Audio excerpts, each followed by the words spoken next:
Hello, I'm live. We are live today. Hello, everybody. We got some breaking news today, right? Amber Heard has lost the motion for a new trial, which is insane, insane. So we're gonna check that out. Andrew Carroll says you have such wonderful, such a wonderful personality. Oh, thank you. I appreciate that. I really enjoy your insight and humor. Thanks for your coverage on this trial. Emeka Cream hype, bro. Emeka Cream. Thank you, Andrew. Thank you. So I'm assuming everyone knows why we're here. It's come down the judgment. I got a special guest going to be popping on here pretty soon, so she can talk about it with us. So we're all going to be have it. Wouldn't be native if it's not. I'm okay. I'm late. I'm late. I'm sorry. I'm sorry. I'm sorry. Don't kill me over it. Living Sweetly says denied in full. You're giving up the whole form before I get into it. I'm going to read it, right? I'm going to read it. Defendant has neither followed the proper procedure nor shown evidence of prejudice. Court is bound by the competency of the juror. You see, Living Sweetly just thank you for the 20 Canadian super chat just to kill the whole. You wanted to just give us the end. Spoiler alert. Spoiler alert. Boom. Yo. All right. So before we get into the Amber Heard madness, right? First we got Uvalde. That's a whole big thing. So I wanted to do a live stream on that, but you know how the YouTube gods are very sensitive and some things like that. So I'm trying to figure out how to do Uvalde. Second, remember before we get into her motion being denied, remember when Amber kept saying, what did she say? She said, I use donated synonymously with pledged, right? So I was actually doing research for another video, and I want you guys to listen to this clip. I want you guys to listen to this clip. It's a crazy little clip, and it's Amber being questioned by Elaine, right? So before we get into this is Amber being questioned by Elaine, and Elaine's going to ask Amber about the donations. Now, if you're gonna this is what I call expert gaslighting. So you guys are going to see expert gaslighting. So they set this up. This is them trying to set up the jury and all of us to believe Amber Heard's lies. So what you're going to hear now is you're going to hear during this direct examination, you're going to hear both Amber Heard and her attorney Elaine intentionally, I'm making sure we should intentionally use donation and pledge synonymously. So you're gonna hear that, and it's insane. It's insane how they got to this. Living Sweetly says no, nothing can kill your vibe. Even the great content. Thank you, Living Sweetly. Thank you. No, so check this out. I want you guys to listen carefully. Now listen to the question, and then listen to the answer. Listen to the question and answer. It's insane. I didn't even notice it the first time I heard it, but I noticed it this time. Check it out. So that I wanted the truth. I wanted him to clear my name and to Listen leave to the me question. alone. I've been saying that since 2016. Okay. So why did you donate 3.5 to Children's Hospital and 3.5 to ACLU? So the question is very specific. So why did you donate 3.5 to the Children's Hospital and 3.5 to the ACLU? Why did you donate it? Right? We're talking about donations. Why did you donate it? Listen to how Amber responds. Listen how she responds. Well, I pledged the first half, or 3.5, to Children's Hospital because I've been working there as a volunteer for well over a decade. I knew the facility well. I'd worked there. You see? I pledged at 3.5. What? Right? What? Crazy, right? And I didn't realize they were doing this during the trial. It's so absurd that when she did it during the trial, we didn't even catch it. But they actually were doing that during the trial. She would ask a question, donate. She would respond, pledge. And I didn't even realize it, but that's what they were doing. Trying to gaslight us, and no one caught it. Crazy, right? Crazy. But there's a lot more to go with this. But let me get this last. Please accept this pledge for being amazing. Thank you for the $20. I accept this pledge. I accept your pledge. But it shows you how they were gaslighting us all the way. But it was they were doing such a bad job, we just didn't realize it. Oh, I got my guest in the back. Let me bring on well, if you guys have been with me for a while, this person was on my channel every week. But now it's too big to come on, so now let me throw it out. Here it is, my friend, my legal life. What's going on? How's it going? How's it going? No way. No way am I too big. What are you talking about? That doesn't You're exist. too That's big not for a you. thing. That's true. That's true. This is my sister. How you doing today? What's been going on? I'm doing great. I'm doing great. I'm getting back into the swing of things now that I'm back home overseas in my usual studio and whatnot. So I did a live stream on my own channel just in the nick of time on this particular subject yesterday because it would have been completely irrelevant today. Oh my God. Um, but yeah, like just to kind of catch up on things, and it was my first time live streaming in like 3 weeks or something. So I remember going into it, I was like, I'm a little nervous after like 2 months of every single day for so long. And then, it's like when you get out of the practice, you're like, ooh, I have to like remember how to do these things and like talk to people. And It is so nerve wracking when you've not, for those of you who don't know who are not live streamers, when you haven't done it for like maybe for I'll say like a week or 2 weeks.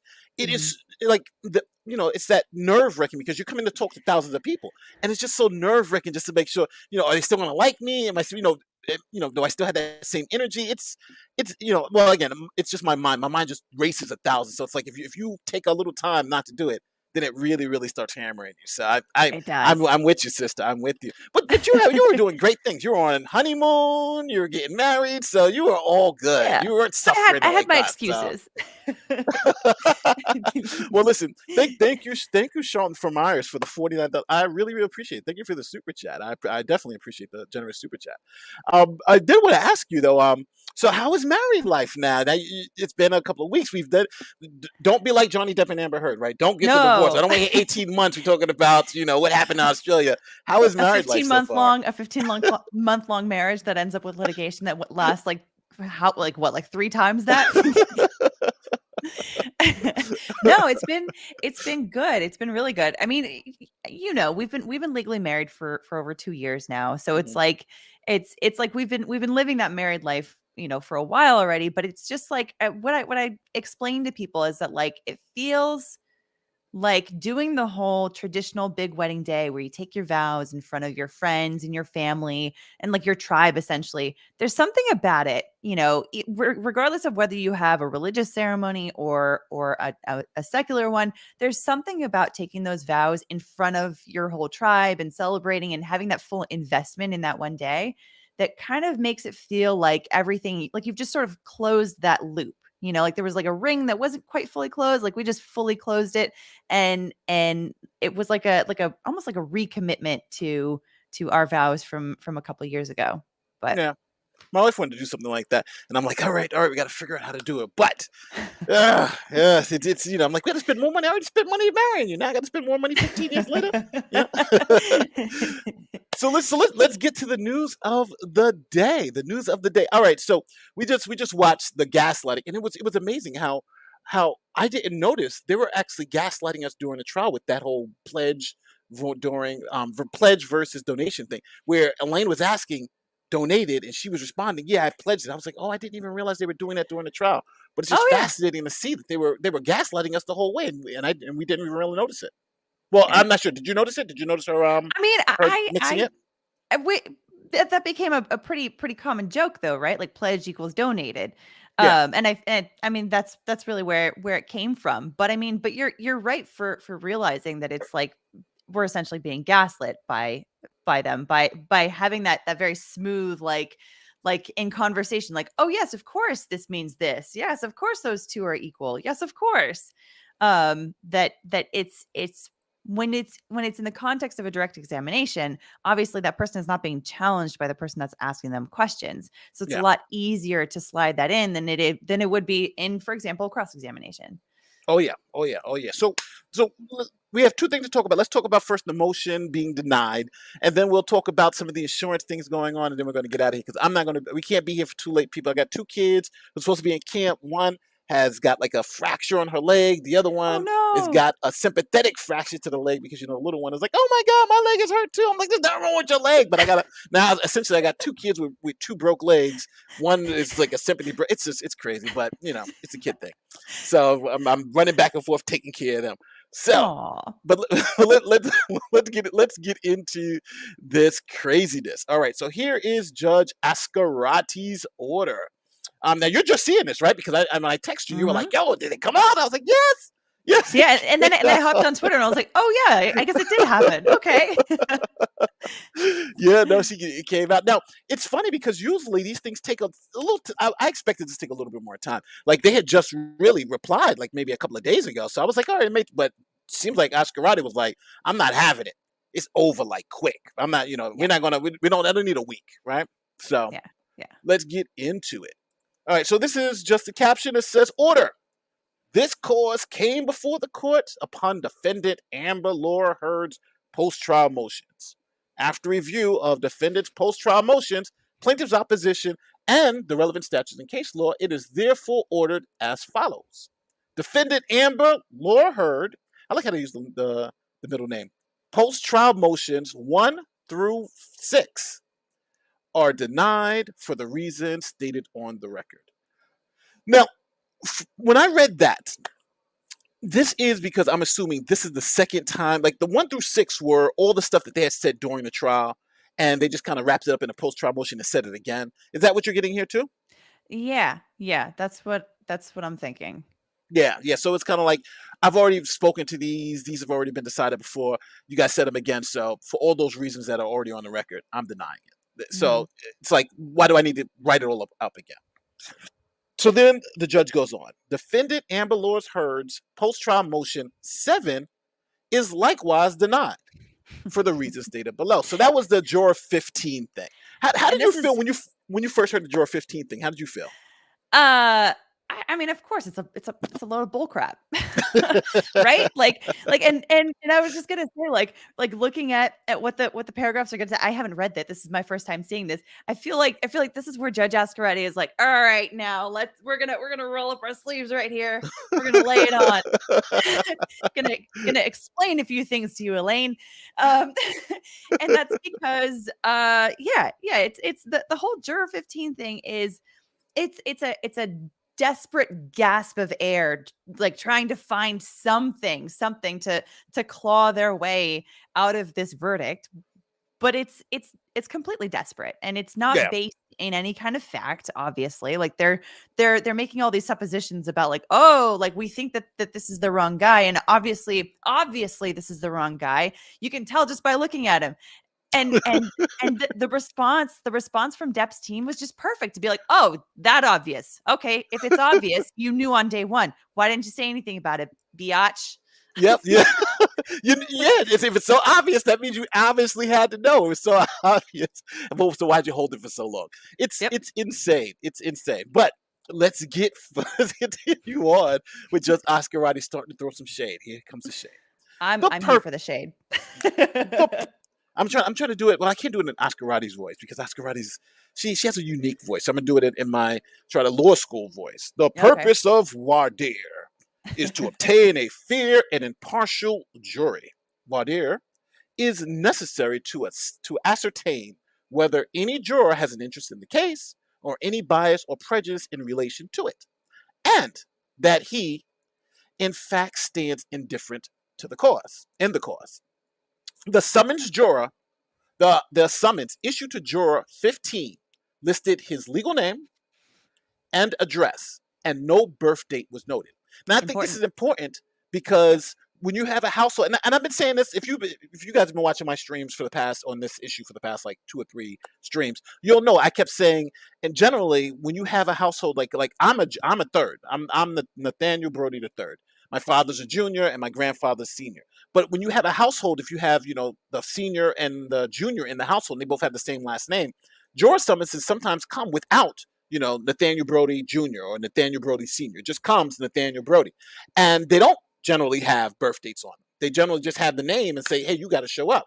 So in this case, they had a name and someone showed up. Yeah. And you can also have a father and son that have the same first and last name, but no junior, senior, just a different middle name. Yes, So yes. I mean, that also is totally possible. Yes, yes, yes, yes. And I think that's essentially what happened here. The juror questionnaire, the summons that went out just had the name and address, and the person whose name was listed on that address showed up. So the court has pulled juror 15's juror questionnaire, attached as redacted and filed under seal. Now, obviously, that's because of the juror confidentiality. So juror 15 completed the questionnaire as himself, right? Filling in his proper birthday. The information presented on the jury questionnaire matches the information juror 15 provided to the court. Juror 15 was vetted by the court on the record and met the statutory requirements for service. So here it seems like Ascarati's just going into the whole process, right? Hey, we sent the summons, name and address. The person from that name and address comes in. That person is not, and this person is not trying to deceive the court in any way, right? By putting, I'm really 1945. This person's actually putting the correct information on the jury questionnaire, right? It seems like that's what Ascarati's trying to just get us. She's That saying this whole process happened as normal, and he filled it in with his birth date. He didn't withhold any information. He didn't lie. He didn't present to be somebody else. So yeah. So like, kind of, what do you got here? Let me take care of some of these super chats that came in. Hello, AH said, I paid $6 million for lawyers BS. Her insurance company paid. They're suing her now too. Hugs from Montreal, folks. Oh, thank you so much, Amy. Amy watching stars. We'll talk about that a little bit too before we get out of here. You don't pledge money to the owner when you buy a house. You take a loan and pay. That's true. Yeah. That's true. The owner gets paid in full. They get the full amount up front. You don't pledge it to them. I want to read the Kingsfield from Paper Chase. I gotta look that as up, John. Kingsfield from the movies As Paper Chase. Oh, I gotta ask Kingfield. Yes, I did. I didn't read that wrong. Right, John. Can Alita please say biatch again? Uh-oh, you get requests. I'll do it. I'll do it to get you some more super chats. And Eric Hunley. Hey, good to see you together. Hey, Eric, what's going on? This was last minute, so I appreciate you coming on. Let's get back to the document, because the document, even though it's like only 3 pages, it's still it's such a fascinating read when you get it, because we've been waiting for this. Let me find out where. All right, so the parties also questioned the jury panel for a full day and informed the court that the jury panel was acceptable. So both of them said okay. Therefore, due process was guaranteed and guaranteed and provided to all parties in this litigation. Voir dire was conducted in a fair and impartial manner, with the court and both parties examining potential jurors. There is no evidence of fraud or wrongdoing. Truth.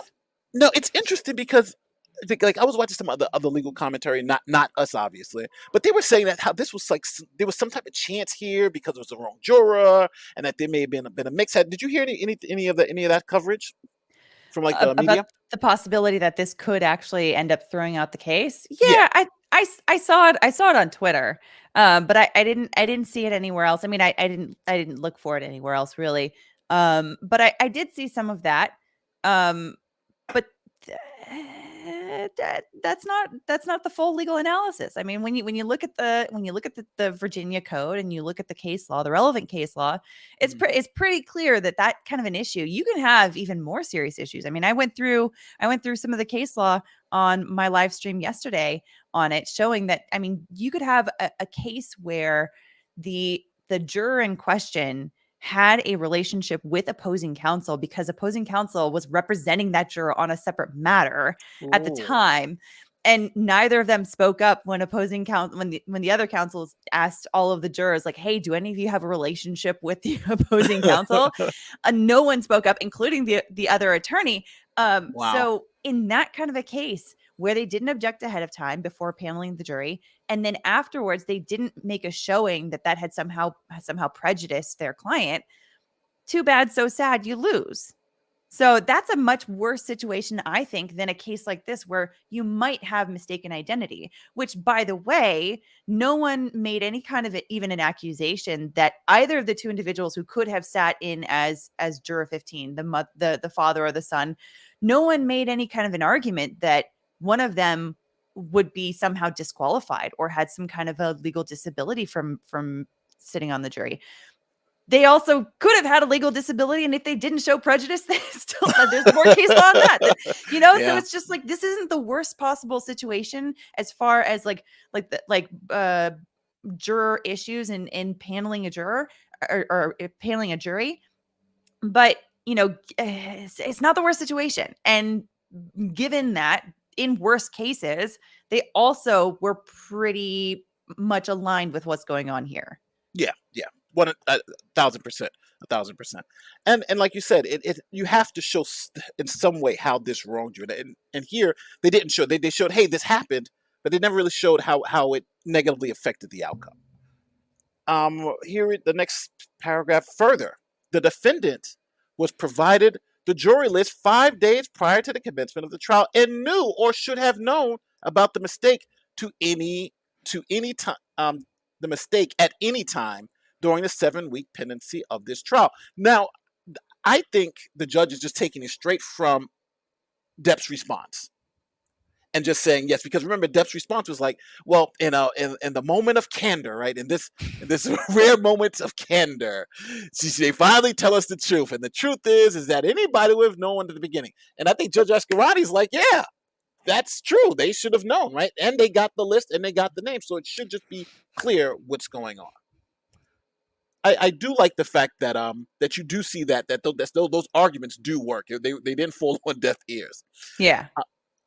She had every opportunity to object to voir dire on the issue. Parties generally make objections at the time a ruling or order is made to put the court on notice that an issue is meant to be preserved. Despite the defendant's assertion in footnote 9 of her motion, Virginia Code. Now that was crazy. You know what, that part was crazy because Yeah. in my last video, she cited it, but then she said it's the court's responsibility to do it. And I was like, hold on, that's not what it says. It says that it's your responsibility to do it. So it's interesting how the judge even picked up on that. What do you think? Yeah. No, it's absolutely. And this is why I remember in my first years as a litigator, the lesson very early on was never trust the citations in your opposing counsel's motions or briefs or anything, because they might be citing or quoting the law wrong. So go through every citation, check through everything, because they may say that it is one way, but it's completely different, and it's actually supporting your case, in which case you can leverage the fact that they that the law that they cited actually doesn't support what they say it does, and then it's very embarrassing for them. So yeah, no, it's one of those early lessons. Just don't trust what opposing counsel don't trust that opposing counsel is actually competent in doing what they're supposed to be doing. Well, obviously Ascarati did, because she read it. She was like, hold on, we got a problem here. Good day from the future, Queensland, Australia. Matt, thank you for the $2 Australian. Lord says, doubt AH will have any future acting gigs. With all the lawsuits and criminal charges, how deep into poverty will she be at the end of all this? I do not know. But a pretty face goes a long way in America. So I don't think, I think she may be done, but she's still got the book deal she's got. She's still got, I think Amber Heard's going to be all right in the near future. But I think, in terms of a Hollywood career after this, probably likely not, right? Probably likely not. Who's going to watch an Amber Heard movie, right? Hi, Nate. Love you both. Thanks, Nate and Alita. You rock. Thank you, Patty, for $10. I appreciate it. And Britt, where have you been? You've been gone, Britt. We've been missing you. In a moment of candor equals in a moment when this lying liar who lies actually told the truth. Yes. This is why we miss you, Britt, because you make us laugh. Britt just tells it like it is. Yeah.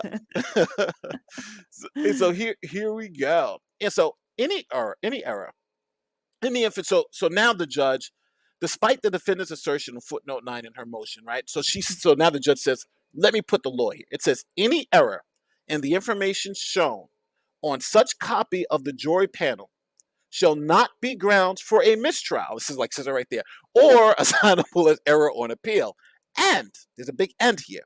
The parties in each case shall be responsible for verifying the accuracy of such information. Let's And just emphasis added. let's just take a moment. Mhm. Take a moment to number one point out that she says, oh, by the way, your footnote 9 that you said was this is completely wrong. So let me tell you what it really says. Just a little bit of spice in that.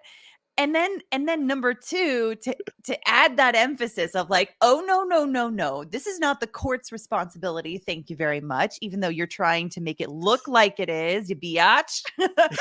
This is your responsibility. All in bold. It's on you, Elaine. Why you lying? It's funny because it's like, well, I don't want to say she's lying, but she is lying in court. Like you, there's no way you can misinterpret. Sometimes you read a law and you misinterpret it. You're like, I don't really know what it says, but that's pretty clear, right?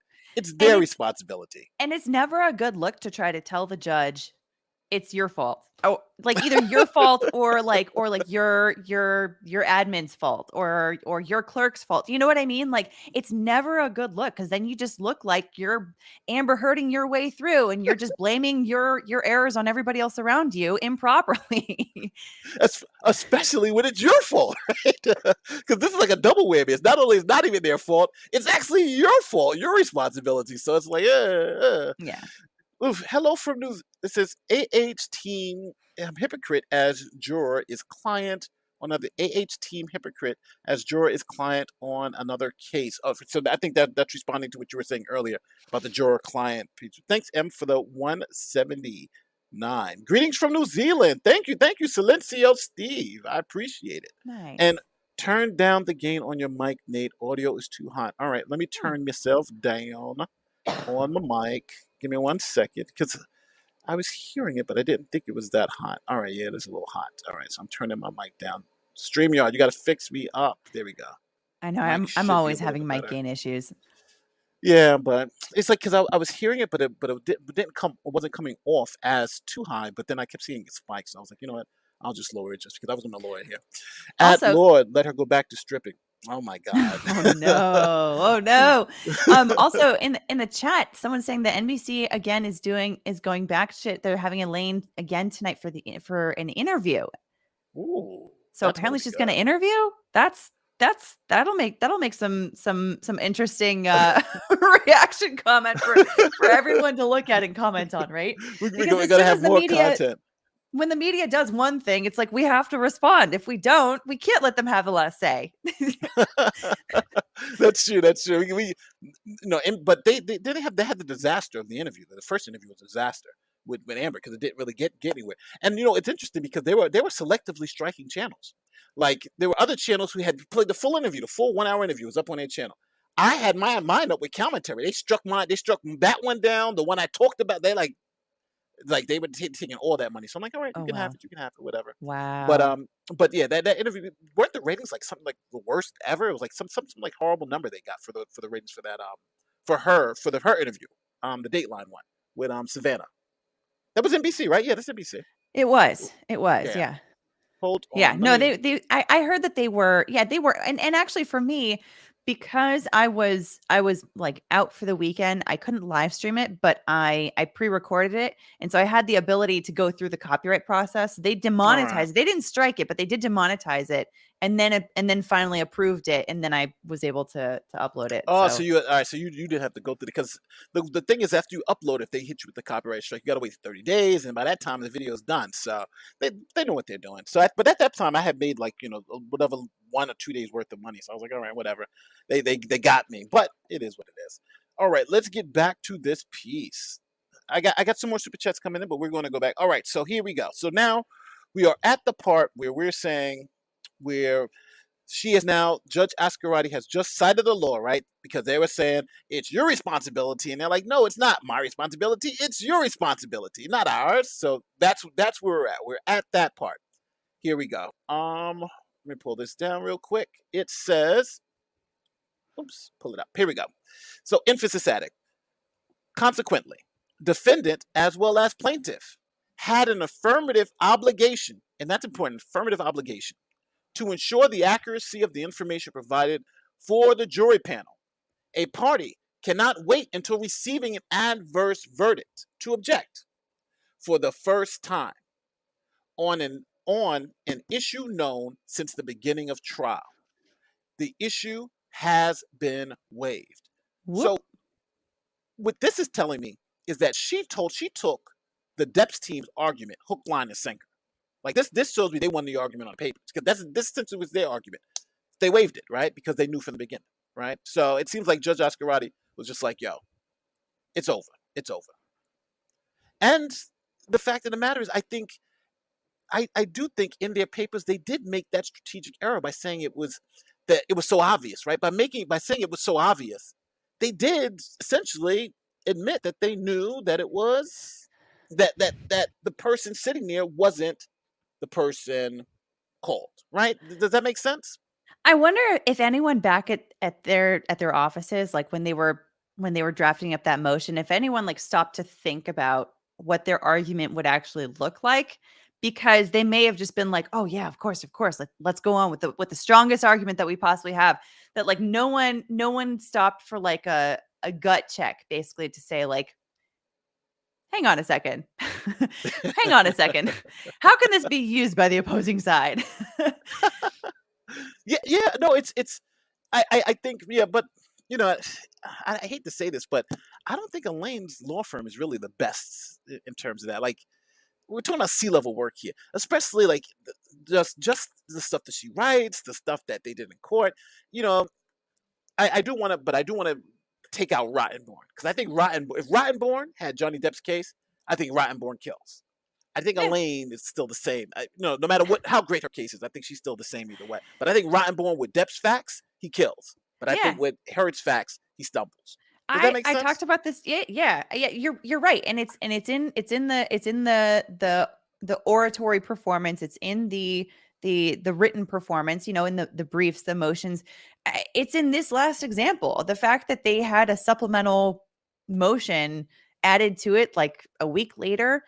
I talked about this on my channel yesterday, that I said, you know, I would have some bosses who would have been livid about this kind of practice, to say that you know, you go and you file a motion, you get it just under the deadline, and then a whole week later you say, whoopsies, we meant to add this in and we're going to be late on it.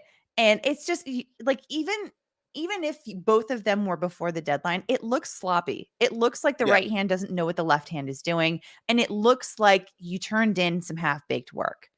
Yeah. I agree 2,000%. It's very sloppy. And now we know they've been paid over like $8 million. So, you know, it's great. It's great money if you can get it, right? Some very expensive slop.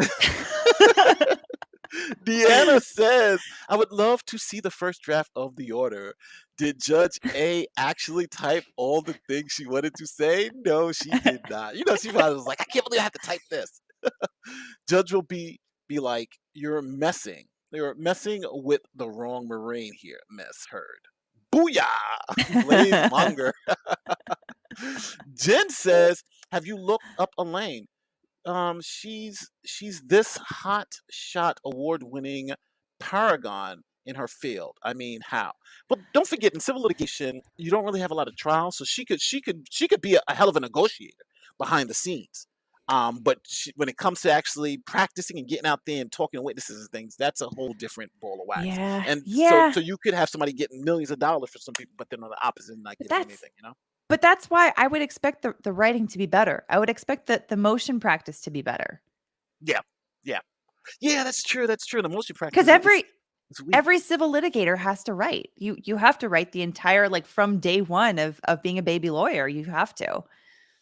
Yeah, that's like 90%. Like 90% of the work is writing at first, and then eventually you get, you get to go in front of court. It's interesting because in criminal defense you're always in court, versus civil defense you're not so much. So, let me go to.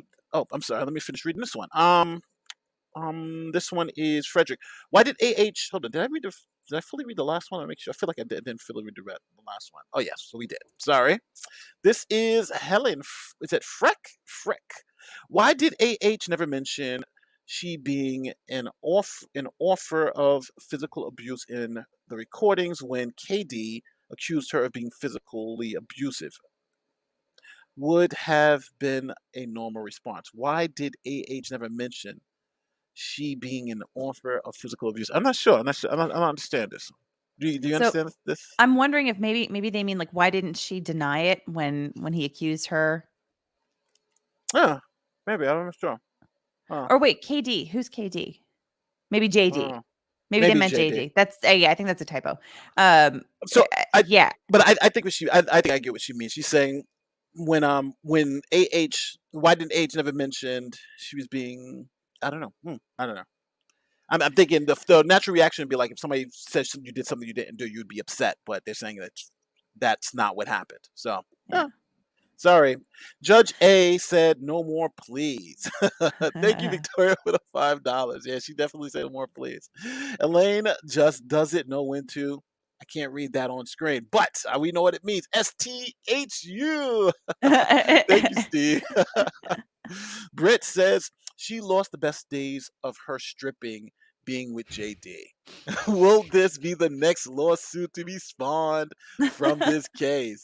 I lost income being married to someone who did not want me to strip. Oh, Oh, Britt, you're cutting deep right now. You're cutting very deep. deep. You know the age people are going to be all over me like, oh my God, he's saying this crazy stuff about Amber Heard. It's funny because now, I don't know if you're getting it too, but now like every video I'm doing now is being like totally totally like boom, like demonetized. I have to wait for everything now because I'm thinking. So a lot of you don't understand. If you're doing these videos, and what happens is that I'm assuming they're bombing it with like you know how you can report videos. They're reporting it, so it automatically throws it because as soon as I put it up, it's like boom boom boom boom boom demonetized. Then it's like, but YouTube has been good. Like 20 minutes later, they'll greenlight it. But I'm starting to get a lot of that now where people are just flagging down every video. So maybe Yeah. I'm assuming they have a lot of bots doing that or whatever. Yeah. Yeah. Living Sweetly says, how about Emily Baker? EB. Did that Elaine Eve Bertahoff? Barlow, maybe, or Elaine Bredehoft. I think that's Elaine. How is Ah. this case going to affect her?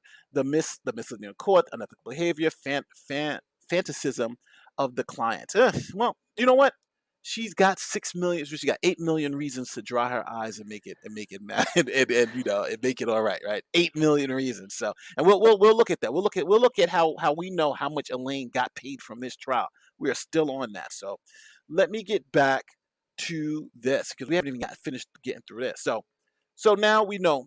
First, the judge says the issue with juror number 15, it's waived. You knew from the beginning. You said you knew from the beginning. And on top of that, you had all this time to question it or say something. You didn't. Waited to see if you were going to win. You lost, and now you're trying to make it up. It's a no-go. Done. You waived it.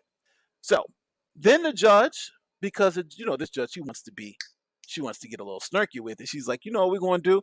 I'm going to even argue innuendo, right? So now this is like, well, let's say that didn't apply. Even if arguendo, the objection had not been waived, right? Objections to any alleged discrepancies in the juror list and any disabilities of potential jurors must be made in accordance with Virginia Code Section 8.01-352. That section provides the relevant part.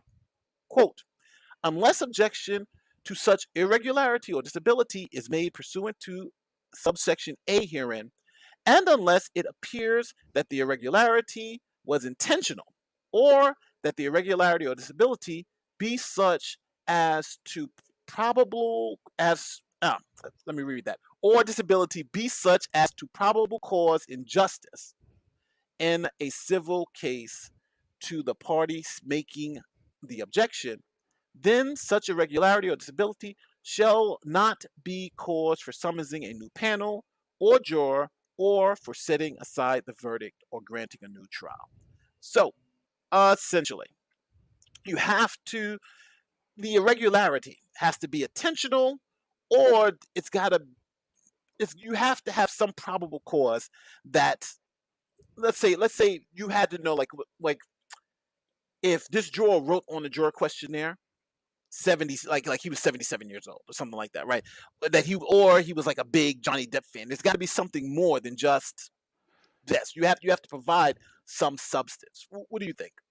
Yeah, absolutely. You have to have some basis for saying that it caused an injustice, that it probably caused an injustice to Amber Heard. They didn't have any. They didn't even have a supposition for why it probably caused her injustice, let Yeah, alone any amount of evidence. Not even a chinchilla of evidence. they just said this happened. They really didn't say how it negatively affected the verdict. They just said it just happened. So here is how the judge goes on with this. So Virginia Cole, blah blah blah. Furthermore, while the parties must make this objection while following the above procedure, the party moving under this code section must provide some evidence of prejudice. Something. Defendants have neither followed the proper procedure, nor shown evidence of prejudice. Now, I like to call this appeal shielding, because just Judge Ascarati saying, okay, just in case the first one is not good enough, then let me make sure we get the second piece with the appeals court. Like, all right, well, either one of these are good enough by themselves, but I'm going to give them both to make sure that this issue is done. So Yeah. on appeal, it's not even there. Yeah, it's essentially saying, I don't need to, but just to make it super clear to everyone, we're already here, right? We're already sitting here. Let's go over it. You know what? It's interesting because also I think this is one of the few times I think Judge Ascarati is also she's talking to us in sense of the public, because that is the only reason why I think this juror thing really came out. Like they put this juror, because it wasn't really toward the judge, because I'm assuming any competent lawyer would see this is a no go. But it was more of a public relations thing. Let's put the jury out there, and then it'll give the people arguing on Twitter that, hey, the juror wasn't really. They got a fake juror up there. This is illegitimate, right? Versus really in the court where, hey, this is a real issue, because the issue we all laughed at it when we saw it, but now the judge is really telling you why it was really a nothing burger. You know what I mean? Mm-hmm. So here we go. Defendant does not allege juror 15's inclusion on the jury prejudiced her in any way. Yep. That's what we've been saying. We all have been saying that. She just says it happened. She didn't say how it negatively affected her. The juror was vetted, sat for the entire jury, deliberated, and reached a verdict. The only evidence before the court is that the juror and all jurors followed their oath. Now, I think that's important, because remember, they were out there saying that that the jurors didn't. So I think that's kind of like a knock at that. Like, the jurors didn't follow their oath. They were watching social media. How could they not? So here we go. The court's instructions and orders.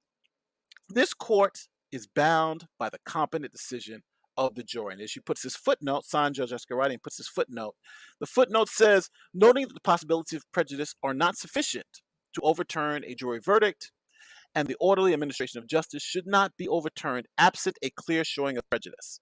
Yeah. Sustaining the judgment of a trial court's decision where two felons sat on a jury because the defendant made no showing of probable justice. So they had two felons sitting on a jury, and they lost. Is that one? Yeah. Yeah, that was one of the one of the cases that I looked at yesterday. Okay.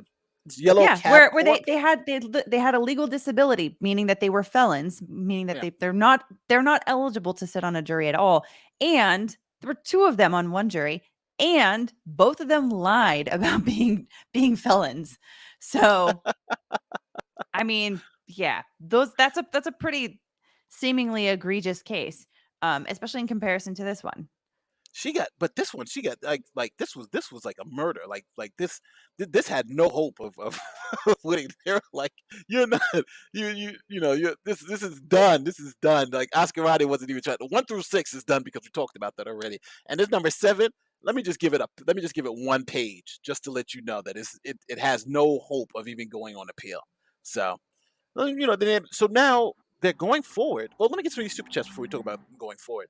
Life is too short to waste it on a broadcast. NBC, CBS, ABC, MSNBC, et cetera, et cetera. Yeah, it's true, it's true. But they're the ones who get the big bucks. Here for the truth, guy Adam Waltman tweeted, "The time has come. Fair is fair. A fact, a fact's a fact. I wonder what he's up to." I thought he was off Banned Twitter. from Twitter. Yeah, Yeah. but this is Maybe this is Waltman, from Adam Instagram. Waltman. Maybe it's from IJ. Huh. AH Insurance bailed on her, who pays Elaine. No, the insurance hasn't bailed on her.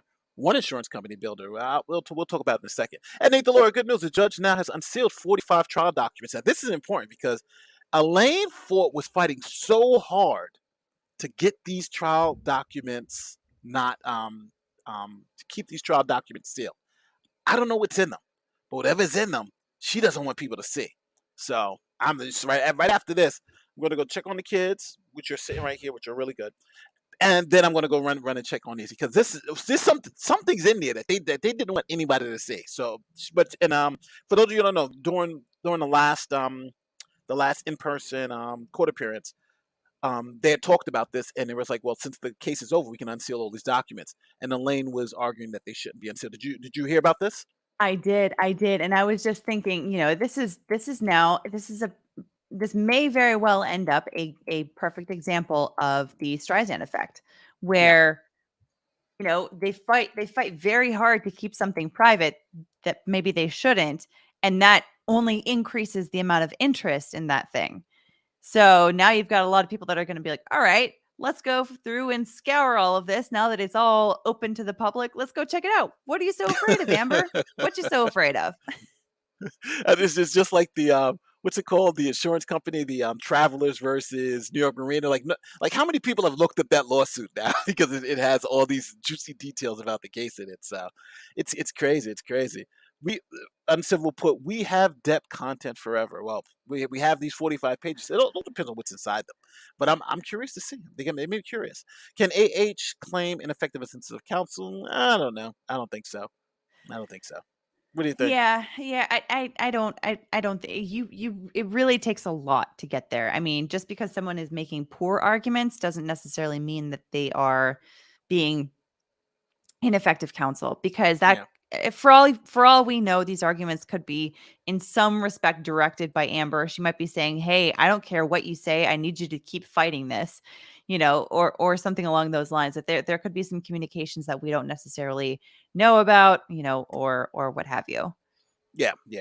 Sorry guys, I had to put subscriber only mode on because bots be damned. A couple of bots popped up, so they're going. Subscribe for a second and you're in. But Goodbye. we had to kill some bots. Yeah, so bots are gone.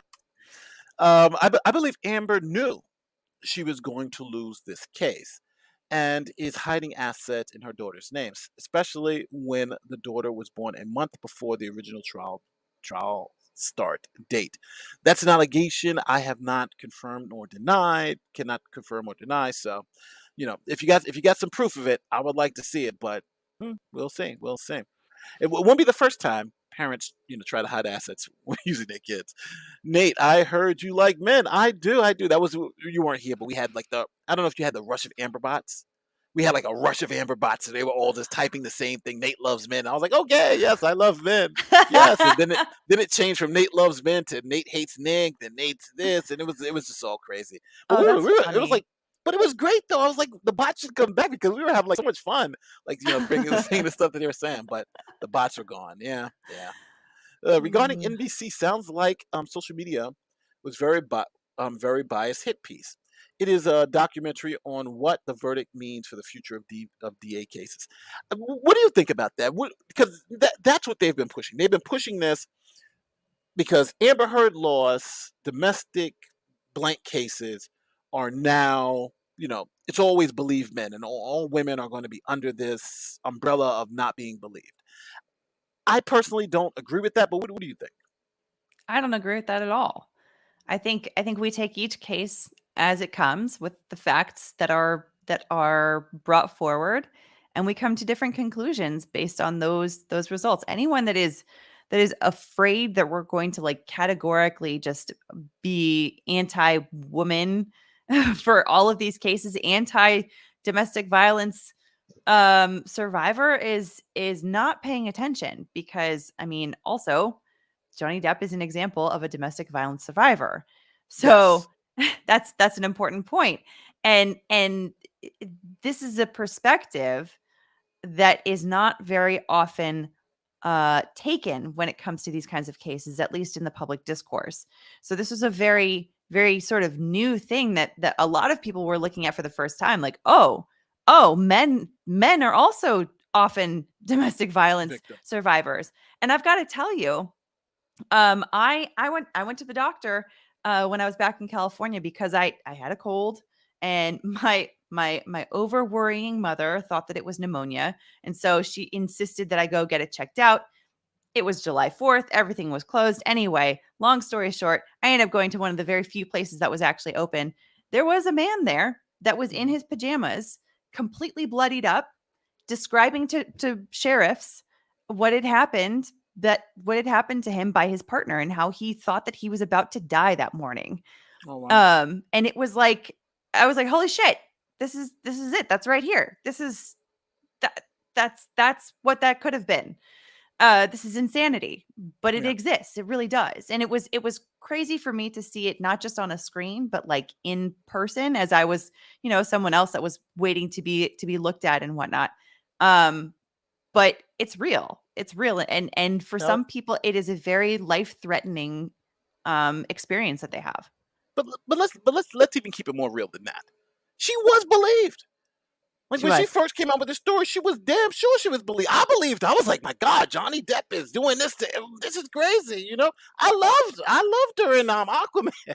I was feeling bad for the fool. I was like, oh my God, Johnny Depp's so bad, right? And then the evidence came out, and I'm like, I've been lied to. And not only did I lie to her, she convinced me. She convinced me that, and at the beginning of this case, when you were told about, oh, you guys got to look at the evidence. We're like, legal bites. You don't know what the hell you're talking about. This is over. He's done. This is not going to happen.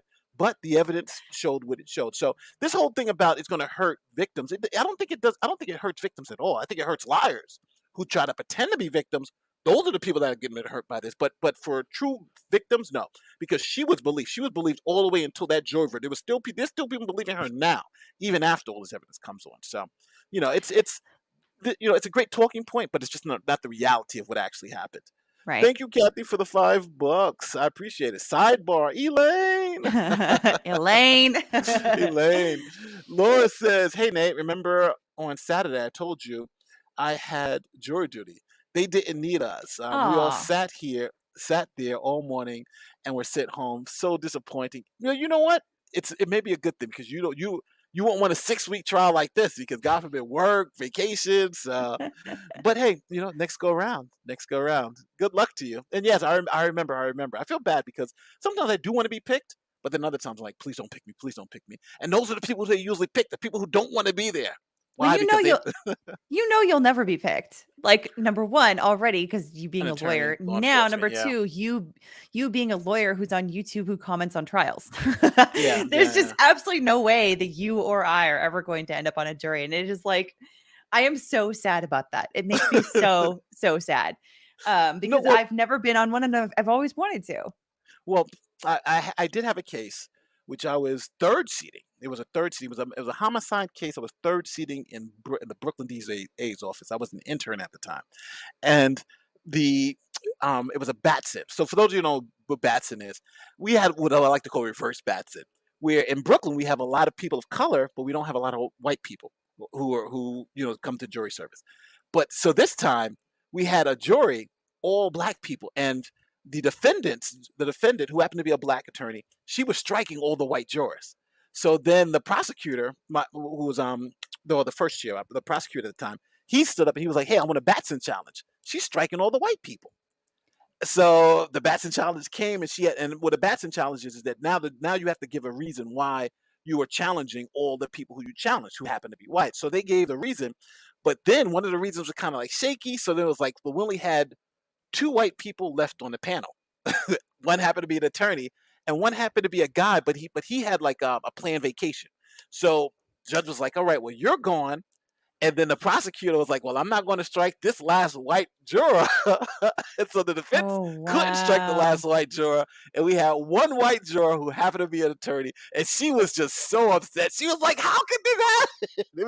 But it was just the circumstances. They were like, the white privilege worked in reverse this time.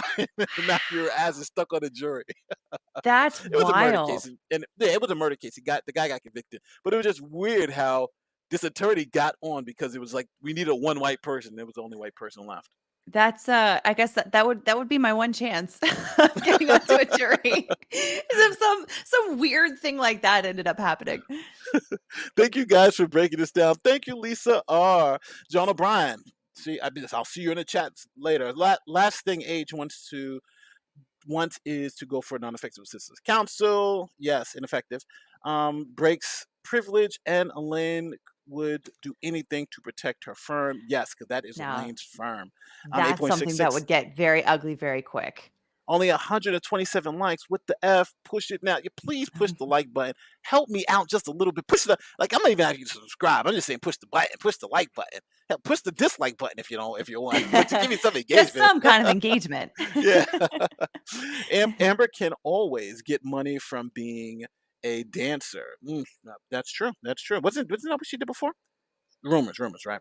I've been seeing ADs for DA support charity for men here in UK since the final order of the verdict, which is good to see to raise awareness. All right, so yes, I agree because even though I kind of feel two ways about this because I do think like 90% of DV cases are women, but I do think there are men who do it. So I think you have to be open to each individual's circumstance and not just judge it general, right? Because if you do that, then you get JD, where he was the actual victim and she was the perpetrator, and people just flipped it just because of gender, So, but if those courses out there, I agree you should support them. And this is the last one because before I want to get back to some other things I want to show you guys.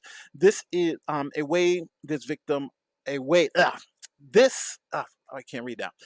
A way this hurts victims. Media giving the impression that AH had mountains of evidence and still lost. True. Some women might fear they won't be believed. Yes. Yeah. And I think that's the media who's doing that. And I don't think that's the trial in and of itself. Right. Because you're right. They're making it seem like she had all this evidence and not knowing that she had nothing. So I earlier presented the audience with did you see the gaslighting thing where I showed the audience about how AH was saying the whole pledged the whole versus thing? donated? Yeah. So check this out. So here's one thing I was going to show. I want you to check out. So I did like a little timeline of this whole of the insurance piece. Let me share this screen. Even though I'm gonna regret doing it. Here we go. So I'm gonna share this screen view slideshow. All right, this is not a finished product, but so some people are saying that Amber set up the insurance companies in a weird way. So February 2018, she got the final payment for her $7 million divorce settlement. She got that, right? So oops. Hold on, I lost a lot of something here. Sorry, I just want to pull something I lost. Yeah, no worries. Something on the back end here. I want to make sure I got it. All right, yeah. Sorry, thank you. Thanks again. I did get it. Thank you. All right, so February 2018, Amber Heard got her last payment from Johnny. So that was February, and it was $2.3 million. That was the amount she got, and that $2.3 million was the final payment of the $7 million. So that was initially. Let me see if I have that clip. So let me pull that clip up where she says she got the final payment for the $7 million on that day, and this is her on cross examination. So February. So remember, we're looking at February 2018, and I like to bring receipts because I know how you people in the chat love receipts. Nate, you got to bring me receipts for everything you show. Okay, I'm going to bring you receipts, right? Let's just keep it 100. So here is Amber Heard testifying when she got the final payment.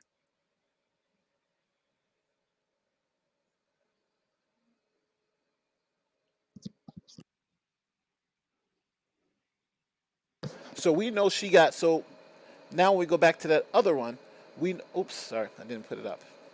Yeah, let me push it back. Sorry, I played it, but didn't play it for everybody else. Here we go. Ah, $7 million divorce settlement was paid to you in full by February of 2018, right? That's correct. So February 2018, she got the divorce settlement. We're clear about that, right? No issues with that. So then she gets that divorce settlement, and then she starts taking out all these insurance policies. Now, again, this is from my man Tug, the umbrella guy. That umbrella guy. He actually brought this up, and I thought it was fascinating. So she got that last payment, right? So in July 2018, she takes out the $1 million just general insurance policy from New York Marine and General Life Insurance Company. General Insurance Company. It's actually called New York Magic. I was like, Magic, okay, Marine and General Life. I was like, oh, okay. That's why it's got all of that crazy name. So then that's July 2018. So then in December 2018, she takes out this massive defamation policy under Travelers Insurance Company. So Travelers is the big umbrella one. So she takes that out November. The next month, she writes publishes the op-ed in December 2018. And then in March 2019, that's when Depp sues her. So there's 13 months between when she got the last payment and the March 20 when Depp sued her toward March 2019. Now, why is this important? Well, have you been hearing the wranglings in the background about Elaine supporting perjury or allegedly supporting perjury from Amber? yeah, but the attorney's fees. Yes. Now, it's the interesting part about this whole thing is that the attorney's fees were paid. All the attorney's fees, it seems like, were paid from this company, from Travelers. And here it is right here. Let me pull this up. So here's Travelers, and this is now Travelers is suing New York Magic, New York Marine. And the reason why they're suing New York Marine is because they're saying New York Marine should have covered some of the legal costs. And New York Marine was like, we're not covering anything because it's willful and there's a whole little issue here. But Travelers in their legal documents suing Marine, trying to get some of that money back. Line 13 says this. In or about June 20th, the insured replaced Kaplan firm with the Virginia-based licensed attorney Elaine Bredehoff of the law firm Charleston, Bredehoff, Cohen, and Nadelhoff, right? Charleston, Bredehoff. So in June 2020, this is who they wanted, Elaine, and then so the insurance company pays for Elaine. So that's when Elaine started getting paid, and all this money that they were paying was going directly to Elaine, and after in June 2020 was going to Elaine. So then it comes to, well, how much were they getting paid, right? Because it's like, okay, well, how much did this insurance company pay for this? And let me pull this up. Oh, add stream. So this is also in the documents. It says the underlying action has been very hotly litigated. Travelers has spent more than $8 million in attorney's fees and expenses during the Ms. Heard trial. Now, they said that this was as of April 15th, 2020, that they spent $8 million on this particular case. So my issue is, if it's either Travelers spent $8 million and that covered everything, or the total fee for the thing was $14 million, because Amber's saying she spent $6 million of her own money on this case. That was what it sounded like. Well, this So, is it's. Go ahead. but I don't know. I mean, I could see, based on the litigation between this case and the UK case, I could see it getting over 10 million. I mean, this stuff gets super expensive, and this has been very, like the filing said, this has been very hotly contested. I have never seen so many motions to compel discovery in my entire life. I just looking through the docket here, it's like at least half of it is motions to compel. And that every single one of those, before those were drafted, they had meet and confers where they were going back and forth, fighting over, we need this, no, you don't. We need this, no, you don't. Going back and forth and back and forth. And then on top of that, then they're like, okay, well, we'll hire a a referee essentially to do this whole discovery thing, so we don't have to keep dragging our asses back to court in front of the judge and getting her involved. So I can see it being something that really did explode and blossom even beyond $8 million before it got to the point of this trial. And it could very well be that because I haven't read this lawsuit from between Travelers and New York Magic, but I did read the one I went over yesterday on my channel, the New York Magic versus Amber Heard one. And it looks like what they're saying is they haven't actually paid anything for her defense. And they're saying, hey, Your Honor, please make a declaratory judgment saying that we don't have to. Please don't make us do it. Because of, X, Y, and Z.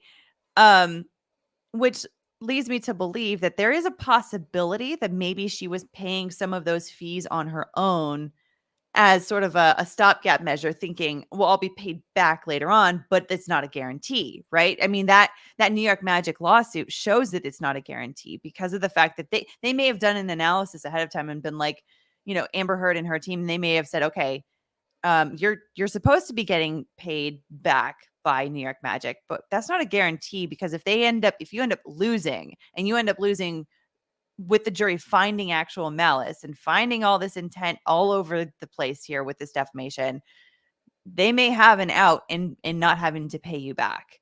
So there's a possibility. So you know what I mean? Like that ambiguity may be enough, or probably would be enough to say that she could reasonably sit there and say, yeah, I'm the one that's footing the bill here right now and this particular moment. I agree, but everything in my being is saying she's lying about this. I don't think she paid a dime. I think because she had the insurance policy set forth in front, and when you read through the policies, they say that as soon as she got the documents, she sent them the documents. Hey, it's time for you to cover me. They did. And unless and is it possible she put up the first $6 million and then they started covering afterwards? It's possible, but when you read through the documents, it seems like New York Magic did. New York Magic, they did a little bit, but then they kind of backed off. But it's really Travelers who really said, we're going to back this because I think her policy was bigger with Travelers, so they had more exposure, and they were really trying to fight against it. Here is how Amber Heard put it about who's paying for her legal fees. So this is what she said while she was on the stand. Again, it is ambiguous. So that's why I'm not in the camp where this is an obvious lie, but I am in the camp where this is very suspicious. And have you completely fulfilled your donations to the ACLU and the Children's Hospital? I have not yet. And why not? Because Johnny sued me for $50 million in March of 2019. And I have spent over $6 million. Objection, Your Honor. This is a motion in limine. That part was supposed to come in. All right, once you come forward, let's take a look. Now let me fast forward it because they go through the motion to eliminate. They go through that. Now here we go. No. Let me go back. In payments to the ACLU and back to that. So this is after they So talk to the going judge. back to that, then could you afford to continue making payments to the ACLU and Children's Hospital? No. Okay. What, if any, intention do you have to fulfill your pledges and donations to these organizations? I still fully intend to honor all of my pledges. So here she's making it seem like because she had to pay this $6 million for this case, that's the reason why she couldn't donate to the ACLU and all this other, and all. So it's very muddy. But if from again Elaine, two things I know to be true. Elaine came on after Travelers was already paying, because Travelers had paid for her first counsel, then Travelers is paying for the second, and they're paying Elaine direct. So Elaine's not getting any money from Amber. That's from what it seems. So again, if her legal bills are more than $8 million and she's paid, $12 million, then maybe. But there's so much here. But again, I would be cautious for people saying that she obviously supported perjury, because I think you don't have enough here for that.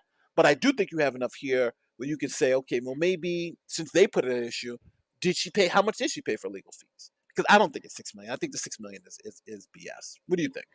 Yeah, no, I think there's definitely enough for to be asking some questions. I'm with you on that for sure. I'm not of the opinion that, like, you know, the door's closed entirely. Like, don't even go down that route. There are some interesting questions that prop up because of that. But yeah, no, I do agree with you that it's not, to me, it's not obvious that this is perjury. Yeah. I know some people are going to be sad, like, oh my God, they said I something know. good about Amber Heard, I destroy know. them. But well, you know, we got to give fair legal analysis here. You know, it's if this was a knockdown, I'd be saying Elaine is going to jail. But no, but you know, it's not enough where we don't know. First, we have to know how much they spent total on this case. If we do that, then we got something. But here, we just don't know. But what we do know is that they spent $8 million, which is a lot. But and again, this is just on this case too. The $8 million is just for this, not even for this. But like you're saying, she could be talking about the stuff from Virginia and all that stuff too. So it is. Let me knock down. So we have a couple more super chats I'm going to knock down before we get out of here. If you'd like to stay and watch me chop down these, I think we have 14 super chats. You're more than Yeah. likely to stay. But Oh yeah. we're gonna gun them down, and then we're gonna get out of here because Amber Heard. I got to look through those 45 documents that just was released, and I got to look at this Uvalde thing. This Uvalde thing is crazy. It's like it's funny because I want to do a video on it, but I want to do it in a way where it's just not just like bashing the cops, because I just don't know how you get around it. Right? It's just like you stayed out there for an hour. What do you want us to do? You know? Yeah. I know, it's crazy. Yeah. Oof. All right. Maverick Christian says, a way this hurts. Oh, we just read that one. Sorry. Thank you. That was a good point. Age doesn't represent all women nor all DV victims. Period. Each case is individual. Abuse has no gender. The fact that some legacy media continues to support an abuser is troublesome. Troublesome meat. Best. Troublesome at best. Oh, troublesome at best. All right, troublesome. I'm like troublesome. They may have ran out of characters. Yes. All right, troublesome at best. No, I think it's destructive because what it does show you is that even though I think the legacy media is about inclusion, diversity, and not really looking at genders, when it does come down to it, they do. And this is exactly how they look at gender, right? Because the legacy media is essentially saying because Johnny's a man, he can't be abused by Amber Heard. And that's the back and forth that we're dealing with here. Hi from Germany. Could it be that the mainstream media is now giving? Let me read this again. Hi from Germany. Could it be that the mainstream media is now giving? I haven't seen any misleading news. You haven't seen any misleading news? From where? From the mainstream media about this case? I don't know. You got to watch it a lot. Watch any of my last videos. You can see exactly how they're misleading about this particular case. And Rittenhouse, for instance, yeah, they've been misleading about a lot of stuff, and especially about this particular case. Matter of fact, they just had something come out yesterday where they had like this caption, Amber Heard donated millions to charities, trying to pretend that she did donate all this money, but she didn't. Right? She didn't, and it's sad because I think more people would trust the mainstream media if they just did one thing: give you the facts and make it clear these are the facts, and then give you the opinion. Right now, what they're doing is they're giving you facts and opinions so mixed together that you just don't know which is which, and that's what I think the issue is coming down to now. Question: I believe one of her policies is her HOCPL, not sure what that is, and the other is a CGL, with a shell corp as the insured. Okay, so this is insurance talk. I do not know, but thank you for this question. I don't know insurance talk. Sorry. Much love. Thank you. Activated. All right, question. Is defense inside or outside of the policy coverage? Okay, so from what I've read, the policy covers two things. It indemnifies her on loss. So the issue with these policies, all the policies, don't cover willful acts. So if I'm found to have willfully done something, my policies are done. But if I found to have negligently done something, the policies kick in. So there is two types of negligence when it comes to defamation. I mean, there's two types of defamation when it comes to citizens. You have the public figure type, which is actual malice, where if you find actual malice, then that's a willful act. You're done. And that's what they found in Jaide's said. But you can also have defamation, which it's just negligence, where I negligently defame, and that's for anybody who's not a public figure. So I think the policies cover those, but they don't cover the other ones. And in this particular case, you don't know if she's going to win or not. So what the policy does is separates into kind of two departments. One is the defense of Amber Heard. Okay, we're going to give you lawyers. We're going to defend you. And then a second is if you lose, we're going to pay out whoever wins that amount of money. And New York right now, New York Marine is saying we're not going to pay you out because you were found to have willfully done this. Did I explain that well, Alita? I think so. I mean, John in the chat is saying duty to indemnify is not the same as duty to defend. Well, but in their lawsuit, though, they have claims for both. They're requesting from the judge a declaratory relief, saying that they both are not required to indemnify and they are not required to pay her for the defense. Correct, because it was a willful act. Right. Exactly. And it's all in California insurance law too. So that's where they're hanging all their legal arguments were really super dependent on it. Like if that's the only law they cited. It's California Section 533. That was all they that cited. and then the terms of the policy, because they said that she was required to include them in the defense, and she did not.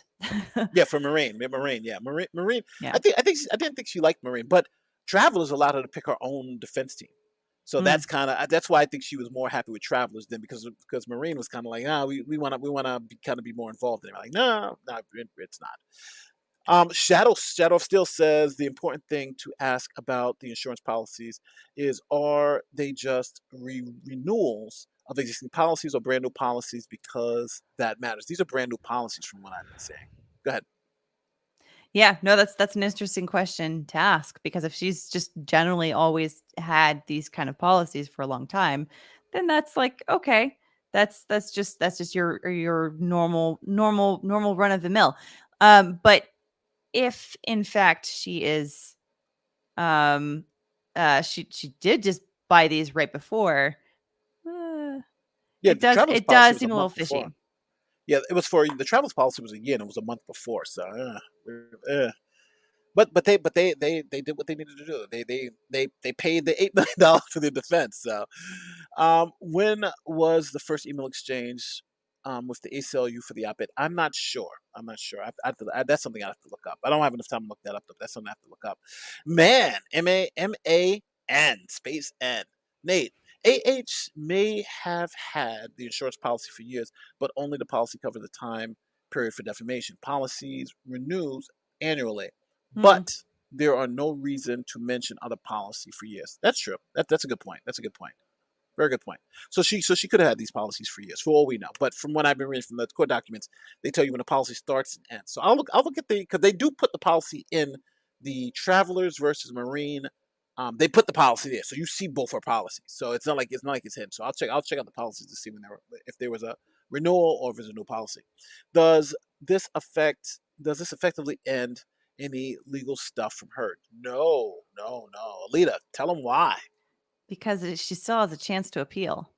Yeah. Dun, dun, dun, dun. Now, everybody's so confused about whether she has to put the $10 million up for appeal and so forth and so forth. But from my understanding of it is that the way the appeal works is that you got to pay $500 to file the paperwork. But now, if she wants to stop Johnny from trying to collecting on the judgment, you put the bond up, the surety bond, right? And then if you put the surety bond up, then that stops any collection from Johnny, and then we'll see what happens with the appeal. But if you don't put the surety bond up, then Johnny could then go and try to collect on the judgment as if you weren't appealing. So he could still go and with her wages or whatever, and try to collect that money while she's trying to appeal. Is that the process? Because I know I think that's what Rob was saying, Law and Lumber, but I'm not too positive that that's the process with the surety bond. Yeah. That sounds like what I was hearing as well. Coffee says, is that Shaughnessy Coffee? I like it, Shaughnessy Coffee. Why buy so much insurance for defamation? That's right. She was lying. I have severe PTSD, and when she testified, I knew she was lying. Evil person. Yeah, I think everybody who was alive knew she was lying. And again, it's but again, assurance, you can assure yourself from negligent defamation. You can't insure yourself against willful defamation, and that's what Yeah. she got caught out there about. Yeah, and I was gonna say too that there also could be someone who decides to write something about someone who's very powerful, knowing that they are likely to come after them for it, but saying, you know what, this information needs to be out there. They need to be exposed for all these reasons, blah, blah, blah. And you can just basically say, this is going to give me a little bit of comfort for the day that inevitably they're going to come after me for this with some kind of a defamation claim or what have you, that you can just say, I'm going to protect myself by taking out a policy. And it doesn't automatically mean that what you're saying in that statement, in that article or whatever is false, if that makes any sense. Yeah. No, you're right. You're right. I agree. But it's interesting because I think this case it's unique in the fact that he actually won. The person who was, and this wasn't. I don't think this was easy at all. But he actually won, which is crazy. Nate the lawyer, is there any chance that Elaine faces bar sanctions over her statements about the jury and interviews? I don't think so. I think they were as borderline as you could possibly get because she's essentially saying the jury was violating their oath, but zealous representation of a client. I don't know. I would be guessing. I would say not, but I would say it was very borderline. What do you think, Alita? Same. Yeah, Same. it was close. It was close. And if she did face something, I wouldn't be surprised. But it would. I could see it going both ways. It's one of those really borderline things. NBC's doc is about social media effects on AH. Well, it shouldn't be good because we all know she was lying. That's not how insurance works. No, that's not how insurance works. Thank you, John. But Tracia says, "Good afternoon. Does there come a point where her lawyers shut her off from frivolous filings? These, they're doing what they do. They're doing what they do. So, you know, the judge It's didn't call them frivolous. They denied and move on. They also have a duty to zealously advocate. So where it seems like that would be a potential avenue for her to be fully represented in her desire to seek justice, if that's how you want to see it. Not how I see it, but some people might. Um, that's there's also that side of the coin as well. But obviously you can get overzealous and then start doing some wacky things too. But I don't think that we're quite there yet, but starting to. Yeah. We have a couple more to go. Thank you so much for the 199. Can the insurance company claim they pledged to pay? No, they've already paid though, so that's the problem with insurance. They've already paid. John says, if you can give me a copy, I'll get you a copy right now. I have the links. I'll send you the links. And there's a copy of all her policies, which is crazy. They definitely released the copy of all her policies. And then you can definitely let me know what's up. Thanks for your insights and commentary. YouTube says I can send this super chat for free, but you receive it's a favor. Fiverr. Hope. Oh, but you receive a Fiverr. Oh, okay, got it. Hope you actually do. Okay, I get it now. Fiverr, $5 versus £5. All right. Thank you, Maximum. Thank you. And that is all of our super chats. So, listen, guys, thank you guys so much for being here. So, what do you think is going to happen? What is your prediction for the future of this case? What do you think is going to happen after this? I'm just waiting for the appeal to get filed. Yeah. We're gonna hear that there's a notice of appeal right there on the deadline, which is what, the 24th of July. Yeah. Right at the deadline is when we'll hear about it, and then we'll go from there. Yeah, it's hopefully this. It's funny because on one end I'm like, when they're like, we should do it again, I'm like, yes, let's do it again. This will be great to do again. But then on the other hand, it's like, this is justice has been done. I don't want this to be, this was justice, right? So if it's like, half of me is like, I want to do it again because I love covering the case, but then the other half is like, I don't want to do it again because justice has been served. So it's like I'm kind of in that mix. But one thing I am happy about is that I think in this particular case, justice was served, and Johnny, thank God that Johnny won, and we can hopefully move on our lives after this. So, last super chat, but Elaine was with AH in the UK. Where does that fall in this timeline? I don't, well, it says she was paid from June 2020, so I'm not sure when the UK case was, but maybe it was after that. But I know they short. I Go think ahead. it may have been June 2020. The UK case? I think so. Oh, Yeah, because if I remember correctly, the Sun article came out in like April 2018. oh. I know it was in 2020. The trial was definitely in 2020. I want to say it was June. All right. Maybe. I don't know. My daughter wants to show everybody her hand. So go ahead. You can wave. Wave to show the hand. You don't want to show the hand now? Because you've been saying you want to show the hand. Show it. You can wave. Come on, quickly. There you go. All right, now go. So with that said, because as you see, my child is now come out and now what's that? No, you can't go back there yet. I'm still on stream. I'm still on stream. Before I have my nude. Well, you have something on. Before my child just totally crushes me, I am going to leave. But listen, thank you guys for showing up. Thank you guys for all the super chats, and we'll see you next time. Don't forget to check out some real videos. And my name is Nate the Lawyer. For my friend Legal Bites and Alita, and for all you gracious people in the chat, thank you so much for being here, and thank you so much for joining us. We will see you next time. Peace.